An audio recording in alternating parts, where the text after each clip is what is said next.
Let's talk about Power Rangers Lost Galaxy. Did you grow up with this show? Yeah, neither did I. Lost Galaxy was 4 years after Mighty Morphin and belongs in the Power Rangers franchise. Before we continue, please like and subscribe so we can keep pulling videos from the Earth's atmosphere.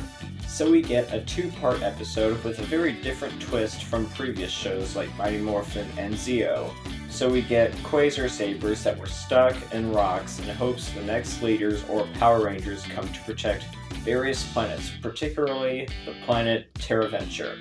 So the next group of Power Rangers are chosen after they pull the Quasar Sabers out of the rocks, and then fight a main villain named Furio and his scorpion sidekicks.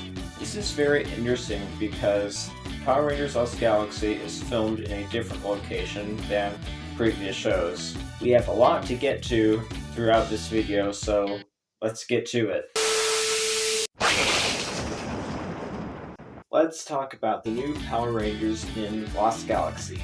We have our new leader, Leo the Red Ranger. We have Kai, the Blue Ranger, the Science and Computer Whiz. We have Damon, the Green Ranger, who's also the head mechanic and computer expert. We have Maya, the Yellow Ranger, who should be leader. And lastly, we have Kendrix, the Pink Ranger, who seems to be the nerd with glasses. So in the 2-part episode, after or before being chosen by the Quasar Sabers, give or take, the Power Rangers are somewhat militarized. They all, plus other background people, have the solid gray and black clothes with big laser guns to defend Terraventure from whatever threats posed, as this is mostly before they became Power Rangers. So they already have experience in martial arts before becoming Power Rangers, which was used to their advantage. This 2-part episode was good because it shows that Leo, Kai, Damon, Maya, and Kendrix had experience and most fight scenes look authentic. I still want Maya to be leader, because without her, there wouldn't even be the next group of Power Rangers. And she apparently knew all about Power Rangers and was the best motivator to keep this tradition to stand. What I like about Lost Galaxy is that it keeps Mighty Morphin somewhat visible in this universe, as well as having its own style. Lost Galaxy is Star Wars themed, and it has the Power Rangers as soldiers, which I thought was cool. There are so many things about this show that feel authentic. Let's talk about the characters. They're not like the Mighty Morphin Power Rangers, they're very mature and reserved. We have Damon, who's pretty much the ship's mechanic and attends to the ship's needs. We have Kai, the rough and tough guy who abides by the rules. We have Leo, the leader.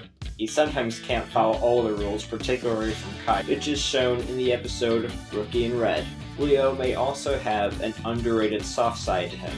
Then we have Maya, the wannabe leader, who is mostly soft-spoken and will do anything to protect her fellow Power Rangers. Finally, we have Kendrix, the nerd with glasses. She is very friendly and is the kind of person who's there for her friends no matter what. She usually has the best scenes and may have a crush on Leo. The episodes of this example would be in Quasar Quest Part 2, Destined for Greatness, and possibly The Lights of Orion. Let's talk about the Zords. In the first half of the show, they are called Galactabeasts, consisting of a lion, gorilla, condor, wolf, and the wildcat. Later in the season, they have access to Megazords. What's weird about these Megazords is that they don't look like anything in Mighty Morphin. They look like they were made from pottery clay that took months to create, much different from any other Power Ranger show. The way that the Power Rangers go into the Zords is when the outer layer peels off and then the Zords open. The way it's shown is very different. The effects aren't the best at first, but when the Zords all come together, the effects ramp up and get much faster. Let's talk about the Power Rangers story in Power Rangers Lost Galaxy. The ways of teleportation or morphing are much different from Mighty Morphin and Zeo. Lost Galaxy found their footing on how to be different, but somewhat resemble previous shows. When they morph, the cast says, "Go Galactic," instead of, "It's Morphin time." The effect looks much more computerized and advanced for Mighty Morphin. We've also got a 2-part episode about how the Galactabeasts came to be.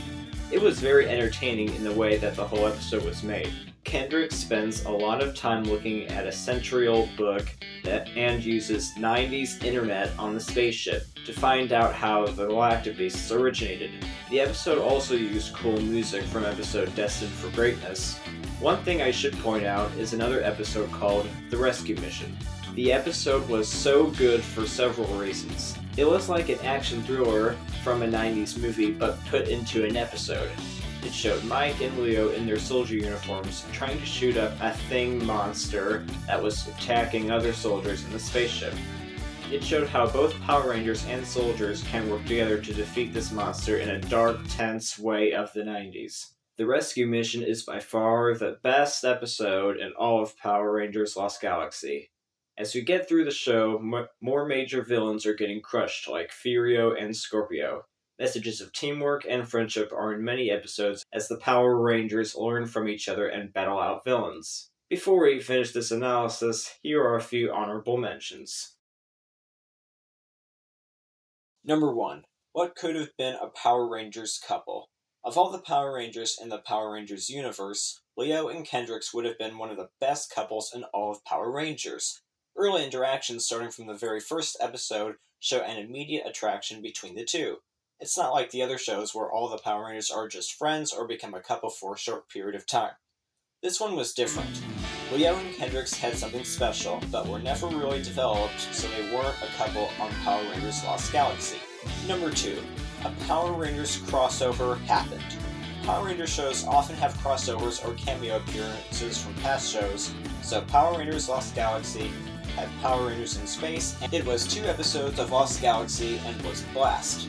Number 3. A Power Ranger dies, but does live.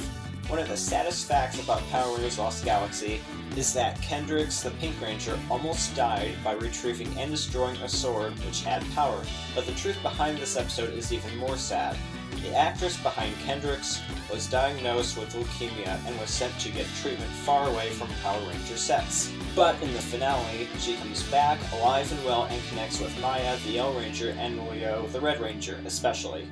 The conclusion of this video is this. Power Rangers Lost Galaxy was so good that you can't deny the chemistry between the cast. There are some things that could have been different, like Leo and Kendrix not being a couple. If you watch from the very first episode forward, you can see, for the most part, Kendrix being there for Leo at almost every opportunity possible. Sure, there might have been Leo and Maya episodes like Mean Wheels Mantis. Drop a comment down below if you want an analysis video or a video shipping Leo and Maya. Most battles in Lost Galaxy seemed more realistic than any other Power Rangers show that I've seen so far. Apart from Mighty Morphin and Zeo, we actually get to see how they morph or teleport. We see much more hand-to-hand combat than any of the previous shows.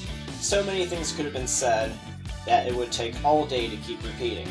Thanks for watching this video. If you put a nice comment, I might give it a heart. Any other suggestions about dissecting Power Rangers Lost Galaxy are always welcome in the comment section.